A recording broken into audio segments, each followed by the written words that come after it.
Goalkeepers, nervous strikers, they'll deliver. Crowd roars erupted, you can feel the quake. 80,000.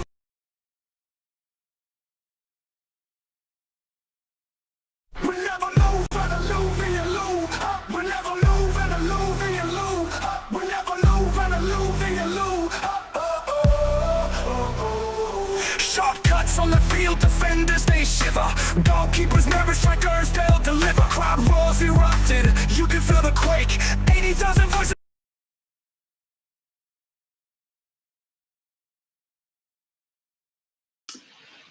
Hello everybody and welcome to the channel. I know you're all super excited about the Premier League. I am excited, I know, about the Premier League. The first fixture is about to start. I think we'll start by 8. Yeah, start by 8 today. So Liverpool taking on Bournemouth. Let's see how that goes. But in today's discussion, I'll be 100% honest with everyone.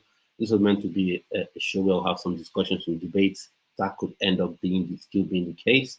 But nonetheless, I'll still go on and we'll have discussions here about the season. Who are your picks to win the season? Who's your pick for Player of the Year? Who is your pick to win the Golden Boot, highest goal scorer award? And then, of course, who are your picks for the Champions League spots? Who do you think will finish the highest? So let's see. Where do you see your club finishing? Chelsea, Arsenal, Liverpool, Manchester City, Spurs. Where do you see your sides finishing? Do you think your sides can even finish in the Champions League spot? So let's go straight into it. And then the game is about to start. So I think the squad is out for both teams. Team lists are out for both teams. So I think Liverpool will be going with a 4-2-3-1 with Hugo Ekitike starting in number 9 position. So fair play on that one. And I think he saw that coming with Isak unavailable or not yet signed. So possibly he would be the striker going forward. They have Mo Salah, of course, must and should start. You've got Florian Wirtz, and of course Florian Wirtz must start in that 10 row. Fair plays, he starts there. Predictable. Cody Akpo, yes, he starts. So maybe if Liverpool ends up signing an Isak, that would just be terrible for every other team, terrifying for every other team that will come up against Liverpool. Maybe Cody Akpo and Ekitike would compete for that wide sort of left position, maybe. And then you've got Szoboszlai and McAllister in the midfield. No Gravenberch today. Don't know if he's out injured or anything. Liverpool fans, can you please give us any sort of update in that regard? And then, of course, you've got McAllister, of course, he must start. Keke starting at right back, at left back. Let me see what he can do for Liverpool, because I wouldn't say it's easy. Football is not an easy profession anyways, but it's one thing when you play for Bournemouth, and it's quite something else when you play for Liverpool, because you have that pressure on you. So overall, pretty predictable starting lineup so far. And then you've got Van Dijk, Konate, Frimpong to start. Now, I would like to see if Bournemouth would find a way to take advantage of, Frimpong's attacking plays going forward, because he's a very attack-minded fullback. Now, he's one of those that can leave and just to build a house in the opposition half and maybe forget to come back. But what saves him is, what also used to save Kyle Walker at Manchester City, his pace. So he has a super pace, recovery pace. But then that would be a test to see if Bournemouth can actually take advantage of, the position in behind. And then the starting lineup for Bournemouth, and teams just seem to mirror this 4-2-3-1, but it's just how you sort of implement it once the game starts. It's about the dynamics of the game. So going with Evan Nielsen starting, yeah, fair plays. Semenyo, Lavinia, Brooks, Scott, Tyler Adams, Tufe, Senese, Diakate. I think it's a new centre back that just signed, so fair play to see him start. And then Smith, and of course, Petrovic. This one obsessed me. It really upsets me anytime I see this, because you have a very good goalkeeper, Chelsea, and then you let that goalkeeper go. You let that goalkeeper go for a Sanchez. And people keep making noises about Sanchez like he's some sort of super goalkeeper. So there's a link in the chat if you would like to, in the comment section rather, if you would like to join the chat. So it's in there. And that's if you would like to join.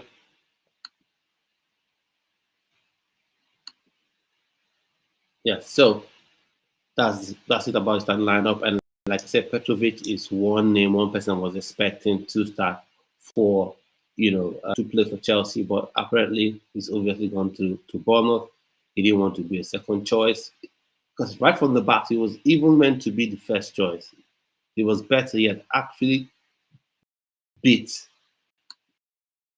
Robert Sanchez to the starting lineup in my opinion, to the starting job. But for whatever reason, Mr. Statistics, Mr. Data, Indians of Mariscal coming to say, wow, Robert Sanchez is the guy we want to go with, which is just crazy, absolutely insane to me to have him be, the number one. So, but there it is. So I think the Bournemouth side looks pretty strong. So, but overall, I think Liverpool will come up tops in this game, and they will win this game, in my opinion. So, just some opinions on the game, on the starting lineup. What do you think about Liverpool going into the season? Let me know in the comment section. Now, for my prediction on who would win the league or Champions League sports and all that kind of jazz, let me know your opinions on that one. I don't see Liverpool winning it. I would like to see Chelsea. Obviously, I'm a Chelsea fan. I would like to see Chelsea should win the league by 10 points, but that's not going to. I don't think that will happen. João Pedro will be very good for Chelsea, I think. And for me, my expectations of Chelsea is that we become the best, absolute best of the rest. Beat every team, defeat every team from fourth below. So from your Bournemouth, your Spurs, your your Bournemouth, your Spurs, your Brightons, defeat all those teams and finish maybe third or fourth. That's my expectation for Chelsea this season. For me, that would mark, um, a successful start to the season, in my opinion. So I see Liverpool winning because they've they've won the league title. They won the league title last season. They've gone in and they've replenished their squad. They've got the KTK in. They've got Frimpong in. They've got Kekes in. Salah is still there. Van Dijk is still there. Konate is still there.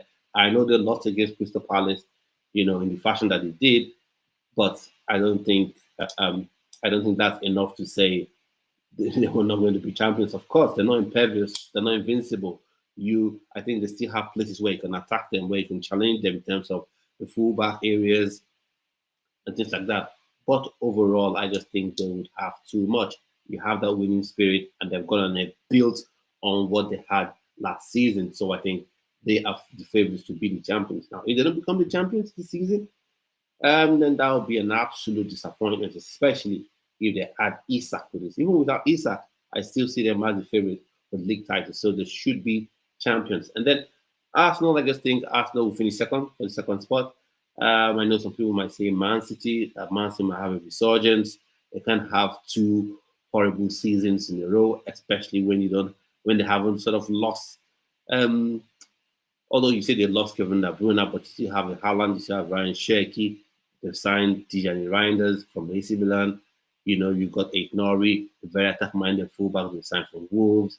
So the team is still pretty strong. So I know a lot of people want to say they are the candidates for that second spot.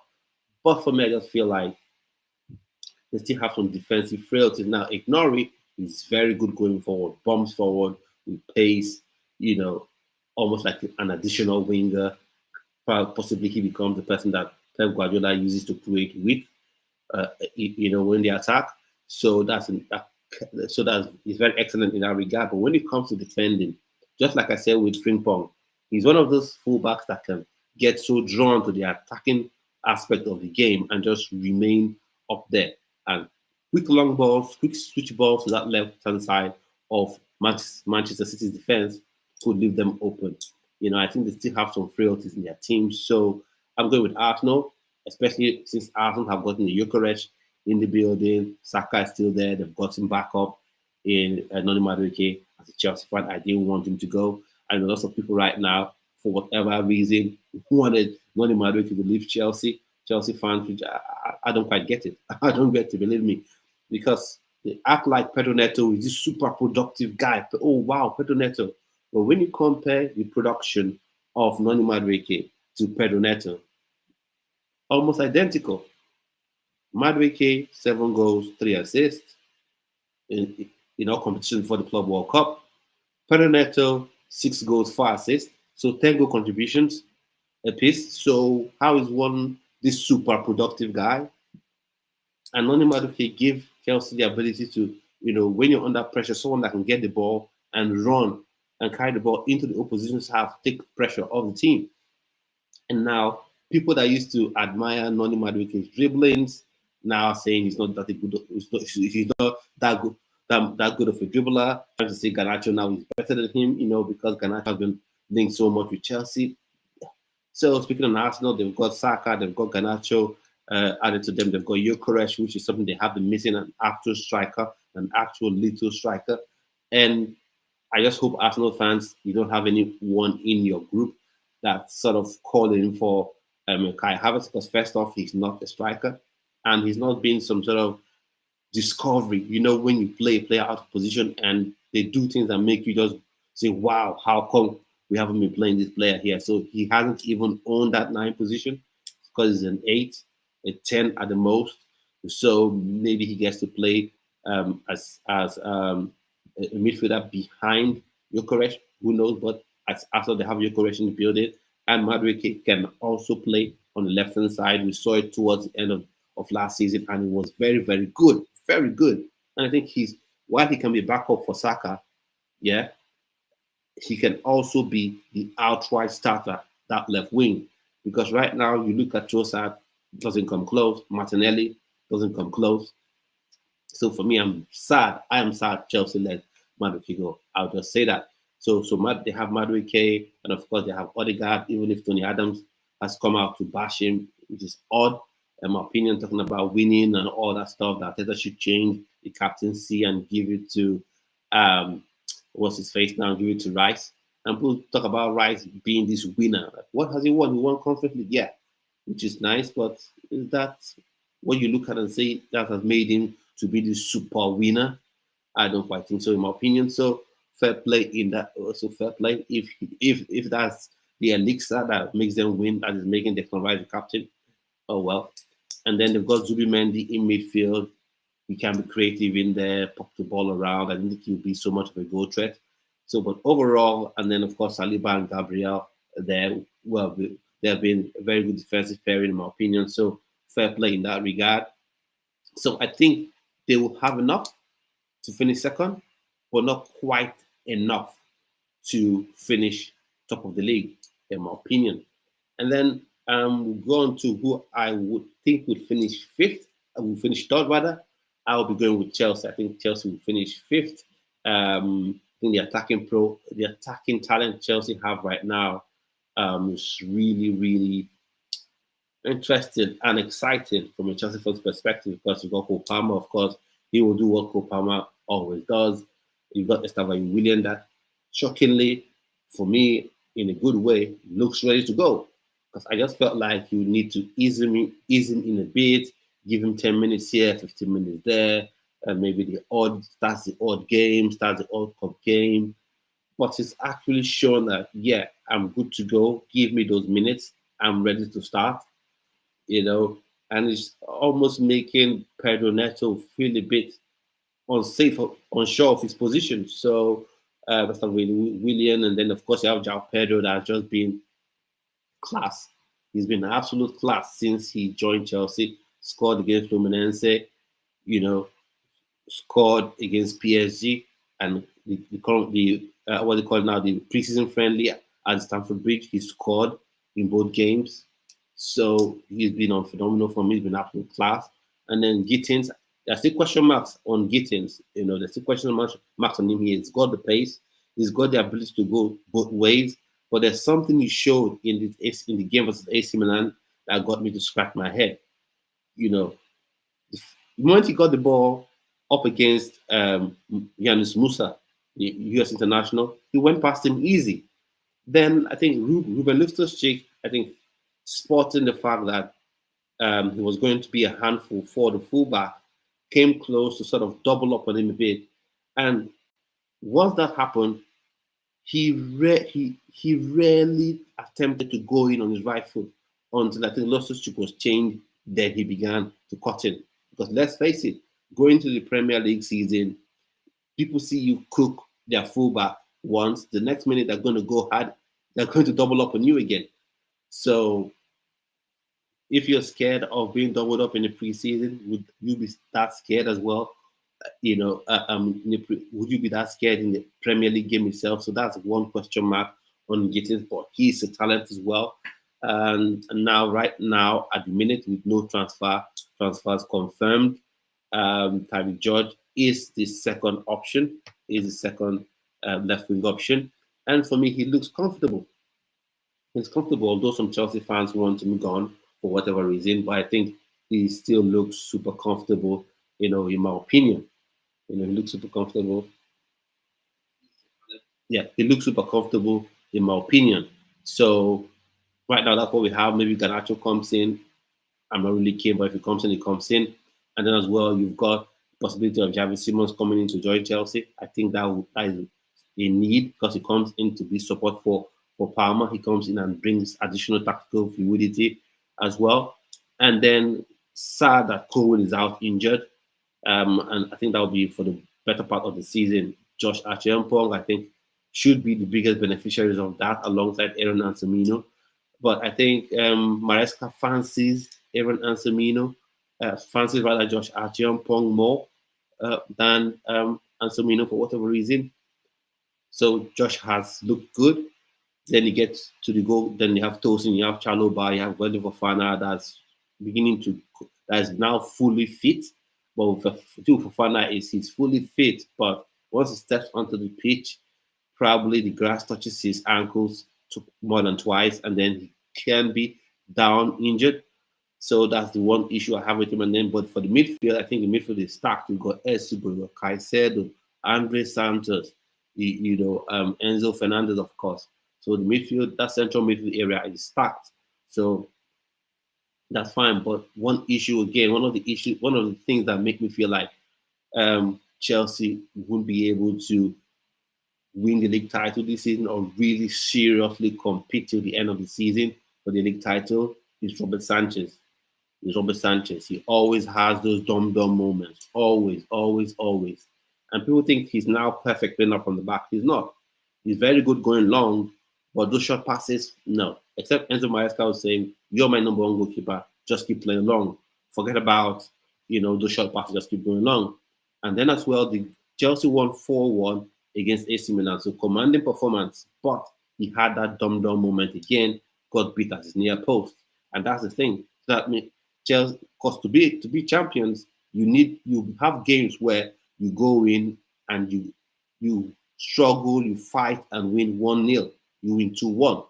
But with Emerson Sanchez in goal, you probably would need to be winning games 3-0 with 15 minutes to go, 2-0 at least, with 10 minutes to go. So that's why I just say Chelsea will probably finish third, because while the team overall is exciting, there's certain aspects of the team that's still lacking a bit. Liam Delap is a very exciting talent, but we've seen in this preseason, we've seen in Club World Cup that he will have his ups and downs, and fans always go to the extreme. When he scores, wow, he's the new Diego Costa. Some say baby Costa. When he struggles, people say, wow, what's less ever signed? No, that's what you get when you sign a young striker that you're bringing into a team that you want to compete for top honors. The pressure is going to be heavy on him, and he will show you the good and bad of having a young striker, because he's going to score, he's going to be fearless, and he's going to show you inexperience. So that's it with that one. So for these reasons, I just think Chelsea will be an exciting team to watch, and Chelsea fans like me will be happy with how they play, but not enough experience to finish first or maybe even second. So third spot for for Chelsea. And then fourth spot, I think Manchester City would finish fourth, in my opinion. That's what I think about the season. That's what I think about from Manchester City. They'll finish fourth because I still think they have their defensive frailties and all, and they may become overly dependent on the goal. And De Bruyne has been lost the season; he's gone to Napoli, so they may become more overly dependent on the goals from Erling Haaland, and that could be a problem because we saw when Kevin De Bruyne was out injured, how Man City struggled last season, and Rodri. I think is out again. This is out again, not for the entire season right now, but I think by September he should be back. So Man City could really, really struggle going into the season. So I just feel like they would have their resurgence, they would score lots of goals and all. But with Kevin De Bruyne gone, I don't see any person that is really on the level. Cherki is okay. I think Cherki is decent and a magician of a striker, of a midfield of a 10. But the problem is, will Guardiola let him go? Just let him free on the ball, dribble, glide past 3, 4, 5 players. And players that do that lose the ball every now and again, and sometimes in difficult spots. And we know Guardiola likes to control things. So would he actually allow, Cherki just run the show in that midfield? It's left to be seen. So combination of De Bruyne being gone, Rodri being out, and the defensive issues, Ignory would always be super impressive going forward, but defensively, he will be an issue. So I just think that they will struggle defensively. So that's why I've said they'll finish fourth. So fifth, I've gone for Newcastle United to finish fifth. Isak probably will be leaving them, but I just feel Eddie Howe will just have a way to, couple something together and they could win. Especially, I think Eddie Howe is someone that can go very defensive and hit on the break. So you have the likes of Elanga and Gordon that can, run the flanks, right and left wing. So I think, of course, I think they can finish fifth. And as well, I know they possibly will get a striker in. I don't know if they'll get it to Aroko Dare. Even if Isak would leave, they will get a striker in. Maybe they could even go all in for Nico Jackson. And Nico Jackson and Newcastle United can try, because apparently what we hear is Eddie Howe is the striker whisperer, the young striker whisperer. He did that with Isak. Maybe he can do the same thing for Nicolas Jackson, who scored 14 goals, I think, both seasons. For Chelsea, scored 14 goals one season, scored 13 about one season. So maybe he goes to Newcastle United and he starts 20-goal mark. Who knows? So I have Newcastle United finishing fifth. And then sixth, I just think Spurs will be able to finish sixth. I know people talk about Bournemouth and all, but Bournemouth are one of those sides where, they will want to be over adventurous. They will want to play what we like to say the way football is meant to be played. They will do all that, and I think they will struggle. Evan Nielsen is a decent striker, but he always has his dum-dum moments.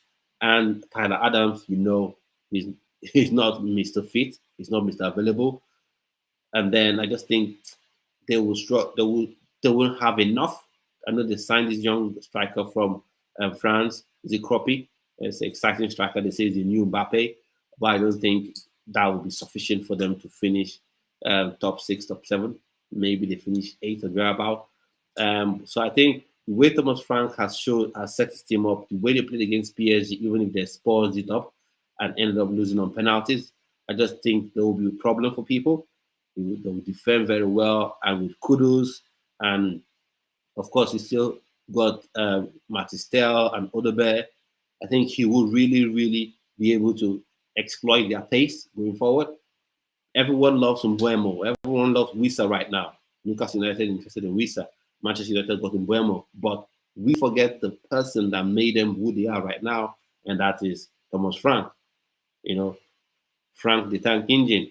He's the one that made them who they are. And I think he can do the same thing for a better talent in Kudus, and Kudus can be that guy that gets you that 17, 18 goals a season from midfield, and then Tell can finally live up to his potential under Thomas Frank. So and then of course you have Dom Solanke, who is more than a decent striker. So I think they will be able to finish 6th on the table. So that's from. Let me know what your thoughts and opinions are on who you think will be champions of the league. I've said Liverpool. Who do you think will finish 2nd? I've said Arsenal. 3rd, I've said Chelsea. 4th, I've said Man City. and I said fifth Newcastle, and of course I just said sixth Spurs. If you disagree, let me know in the chats and comments. Now, for the player of the season, I will go with Mo Salah, and because I just think he would score. Because if Liverpool are going to win the league title, it's not going to be Ekitike. Ekitike would contribute, but it won't be because of Ekitike. It will be because of Mo Salah, in my opinion. The Mo Salah will be the guy, you know, to that their winning the title will depend on how well Mo Salah plays. And since I've said they are the favorites to win the title, to become champions again, to repeat, Mo Salah will be the player of the year. And then when it comes to highest goal scorer who gets the golden boot, I don't think it's going to be Mo Salah. I think it will be Erling Haaland. You may say, "Oh yeah, but you got them in in fifth. You've got Man City in fourth." But I just think Erling Haaland, he scores lots of goals. Even games where Man City would lose, he could still score 2 goals. One game he could score 4 goals. So there could be games where he has an absolute shutout, and then there could be games where Man City run riot. And you know when Man City run riot, it's usually uh, backed up by an Erling Haaland hat trick or a brace. So I think he will be the highest goal scorer in the Premier League come the end of the season. And now let's look at the fixtures for this first week one of the Premier League. Super excited to see how the games pan out. I hope Bournemouth can pull up a shock today, but if wishes were horses. But let's see how that goes out, how that shakes down. And let me share my screen. These are the fixtures for now. If you want to have any contributions, the link to the chat to join the call rather is in the comment section.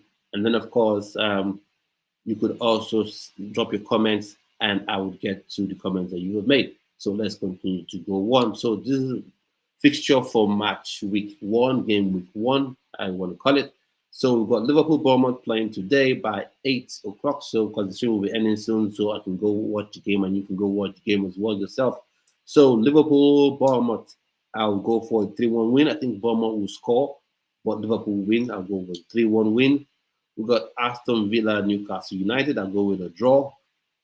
Fulham, Brighton. I'll go with a Brighton win. I'll go with Brighton. Probably would win 3-2 because they can defend. They can score. Fulham is always a problem, but I think Brighton would win. So 3-2. And Nottingham Forest, Brentford. I would go to Nottingham Forest win, building off of the back of what they did last season. And Brentford, they're not the same.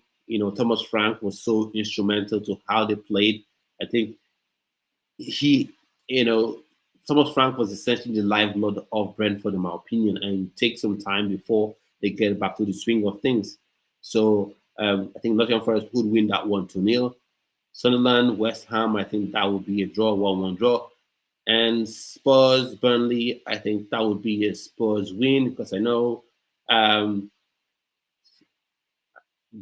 Burnley would want to play some sort of attacking football, coming all out and playing and all that stuff. So I think they are going to lose that game. In my opinion, they're going to lose by 2 goals. They're going to lose by 4 goals to 1, in my opinion. So I think Spurs will smash through Burnley 4 goals to 1. I may be wrong.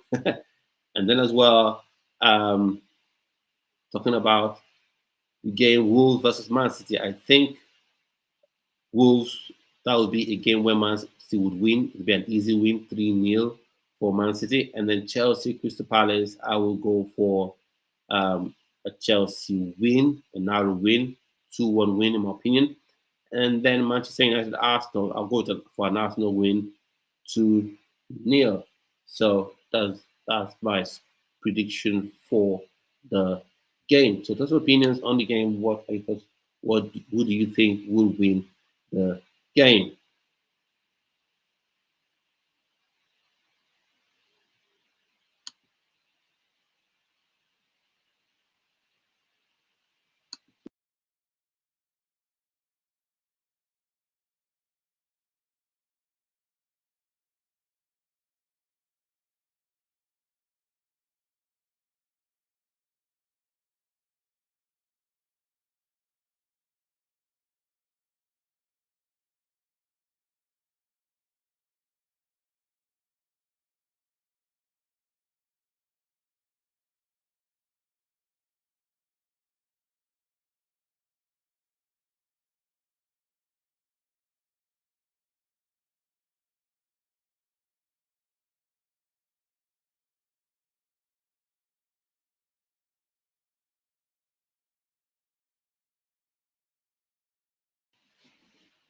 Yeah, so I'm back. So I've given my predictions for the game. Want to know your thoughts and opinions on that one, on who you think. Your thoughts and opinions on the score predictions that I have given, and let's go. And now, of course, I want to know what you think about who will win the league title. I've said what who I think will win. I said it will be Liverpool to win. Do you agree? Do you disagree? Thoughts and opinions. I said player of the year would be Mo Salah because if Liverpool would have to win the league title, it has to be backed up by top performance from Mo Salah.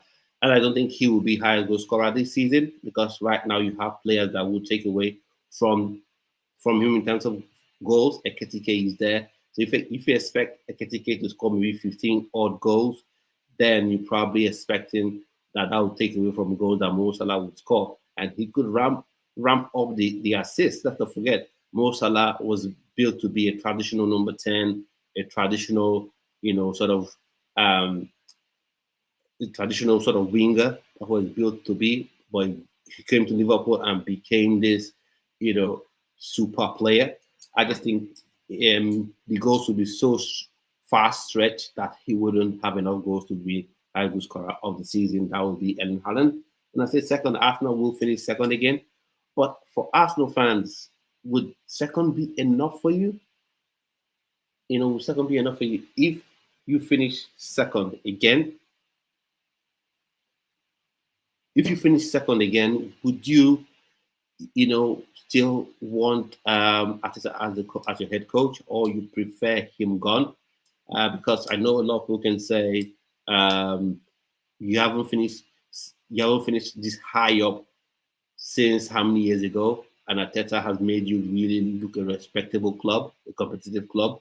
But if you finish second again, despite having Gyökeres as a striker, having backup for Isaka, and having the squad improved, and still having keeping hold of Saliba and Gabriel, would you still want him, see him as the head coach? What's opinions on that one? Chelsea, I said Chelsea will finish second, will finish third, because while the team looks exciting with Palmer, Estavayo, of course, João Pedro, who seems to be scoring goals for fun, Liam Delap also contributing with goals from the bench.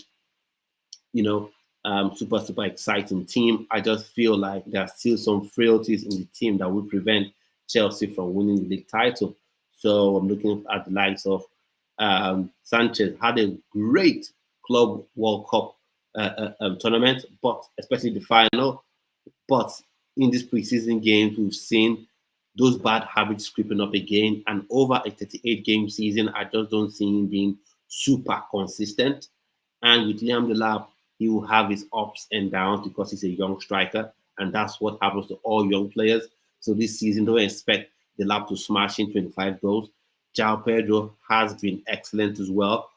But does it really come in and just gives you that 35 goals this season? I wish that would be the case. I'm a Chelsea fan after all. I wish. But I just have to be realistic and objective here. I don't see Chelsea really compete strongly for a title. If it does happen, I'll be genuinely, positively surprised. You see me smile from ear to ear. So, yeah, let's see what happens with that one. And then I've said Man City finish fourth. I still, because Rodri is out for one, he'll be out in about September. That Bruno has gone for good at Napoli right now. So there's no one they've bought that right now this season is ready to have the impact that he's had over the years.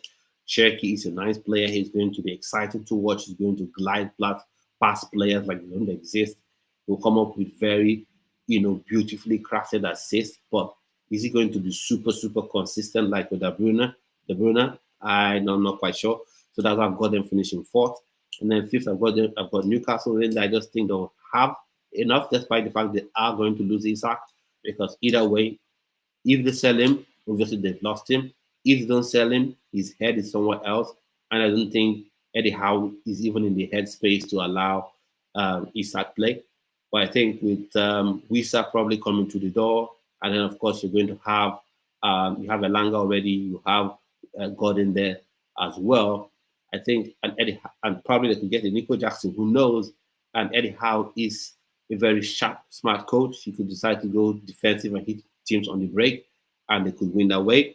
And in Spurs, I just feel like with Thomas, the effect of Thomas Frank, and you have Kudus in addition to Odube and Matistel, and possibly if they could get a Savinho from Man City, that just pushes them to that sixth spot. So that's why I say I just don't see any other person being able to really, really compete with them. Nottingham Forest, would they be able to really be super, super consistent like they were last season? Not quite sure. I'm not quite sure that that is going. I'm not quite sure that that is going to be the case. So that's it with that regard. And for the game, I've gone for the game coming up in the next say 10 minutes. I've gone for a Liverpool win. What are your opinions on that one? Do you think Bournemouth will be able to somehow snag a result? That's one thing I would like to see. I would like to see, somehow, some way, Bournemouth snag a result and give us the first upset of the season. But yeah, that's not going to happen. That's not going to happen. So let's just leave that. That one's not going to happen. So I've said 3-1 today to what's the face now to Liverpool. Just opinions on that one. Let me know what you think in the chat. Now, today was meant to be a day where we'll have a debate with rival fans having debates about the season, giving their predictions, talking about who they think the best attack is and things like that. But that hasn't worked out so far today. So I just keep plumbing through. And then I want to ask this question. If you're in the chat, in the comments, I want to ask this question now. So who do you think has the best attack? So well, if we're going with the 3-man attack, so we'll go with, or let's go with the 4-man front line because you have the 10 and then you have the 3 forwards. So they start with Liverpool. Of course, they've got Salah, they've got Vitz, they've got Cody Akpo at the minute because Diaz is gone, Isak is not yet in the building. So, and then Vitz is number 10.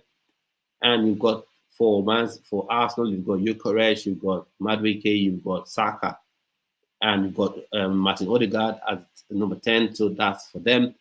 You've got Gyökeres, of course, in there. And then you've got João Pedro, you've got Palma 10, you've got Estavayo out wide and the right, left Gittins. And then the fourth spot, you've got Haaland, Cherokee, probably I'll say Doku as well, and Savinho for now because he's still in there and with Jack Grealish gone. So I would say Liverpool have the best attack right now on paper as the season starts. Let's see if any other person proves me wrong, but I think right now they have the best attack. I'm being super, super objective, and believe me, it's painful. It's painful for me to admit.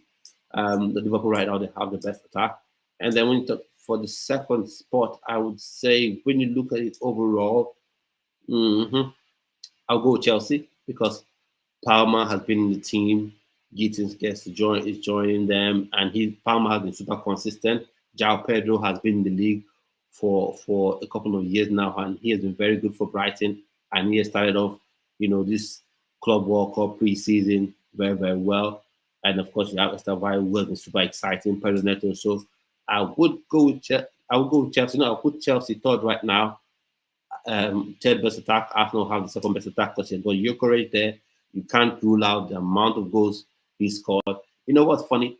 People do this thing where, a player scored 10 goals in the Premier League. A player scored 25 goals in the Portuguese League. Oh, no, that the 10 goals in the Premier League is what more than the 25 goals someone scored in the Portuguese League. Come off it. That's just some silly talk people talk because they want to hype the Premier League. The Premier League is top level league, arguably the best league in the world. But if I score 25 goals and you score 10, you can't tell me you're a better striker than I am.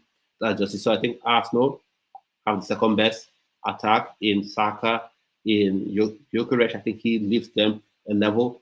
And then, of course, you have Madueke that I rate Chelsea, so whatever he's gone.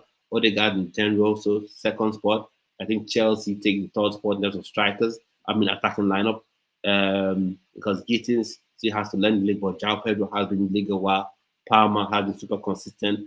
And from the preseason, I'm now seeing some maturity, some growth on Palmer. Palmer's always been a super exciting player, but right now we're seeing his growth. We're seeing, maturity, how he holds the ball pops it about, let other players get the feel of the ball, because last season he forced it in moments a bit too much. Want to be the guy to, I know he came from a good place, but it can be really frustrating. Always wanting to be the guy to play that last killer pass or to take that shot to get the winner. And that cost Chelsea to lose balls in moments sometimes. But now his obvious quality he's now married that to maturity, where he's letting the ball flow, letting the game come to him, and now he's more lethal, in my opinion. Of course, we have João Pedro doing what he's doing, in the attack. So I think Chelsea nicely fits into that third spot. For the fourth attack rather, I would go Man City. I know some people would have them ranked higher, and I'll totally understand why you would. Erling Haaland for me, best number 9. But when it comes to the 9 role, that's where it falls short for me, in my opinion. I mean, the 10 role, that's where it falls short for me, because I like Ryan Cherky. I would have loved Chelsea to sign him. That was one opportunity I was hoping and wishing and praying that Chelsea would have taken. But for whatever reason, Lowry and Pauli decided they were not going to sign him, because he's super creative, dynamic on the ball, dribbles. But I just ask myself, does he really suit Pep ball? Because he's not a robot. He's not someone that's going to go side to side like Jack Grealish. That would be happy going side to side like Jack Grealish. He would want to be on the ball, run, dribble, be super creative and exciting on the ball. Would that take away a bit from Erling Haaland? Because Erling Haaland's superpower is making that runs, fending off that defender, and latching onto a true pass, and finishing. So when Cherky holds the ball a bit too much, I think that's going to take away from them. And let's face it, Ryan Cherky still has to come in and get used to the Premier League. Fair play, he can come in and totally boss it, but from where I'm standing or where I'm sitting right now, I think he will struggle a little bit because he has to adjust. And if you have Savinho on one side, I just feel that is not good enough. So I just see that fifth, Erling Haaland, they're the fourth best attack in the league, in my opinion. I have them fourth place in the league. Let's see how that all shakes down. Who knows? Maybe flipping on them, and Pep Guardiola has something, in his pocket. So game is about to start. 4 minutes to go. So we'll go to the lineup quickly, and then we can say goodbye. So go to the lineup quickly. For Liverpool going with Kitike, Vert, Salah, Cody Akpo, Szoboszlai, McAllister, Keke, Van Dijk, Konate, Frimpong, Alisson. I think super strong lineup. Super strong lineup. And Bournemouth going with Evan Nielsen, Semenyo, Tavernier, Brooks, Scott, Adams, Truffre, Senese, Diakate, Smith, and Petrovic. Chelsea, how have you let Petrovic go to Bournemouth? How? Certainly not because of Robert Sanchez and the supposed 9 points he saved just last season. Not even thinking about all the points it cost Chelsea to lose. Now, so hopefully we'll be having a post-match reaction to the game, and I'm hoping and praying Bournemouth absolutely smash Liverpool, but I don't think that's going to happen. And so we're having post-match reactions every game day. So stick around. So just make sure you are part of that. If you're new, please hit the subscribe button, click notification bell so you're notified each time we go live on the channel, or indeed we have a post-recorded video on the channel. And do share this video to people you feel will love content like this. So thank you so much for you being super amazing. And I'll see you on yet another video. Stay well, stay blessed.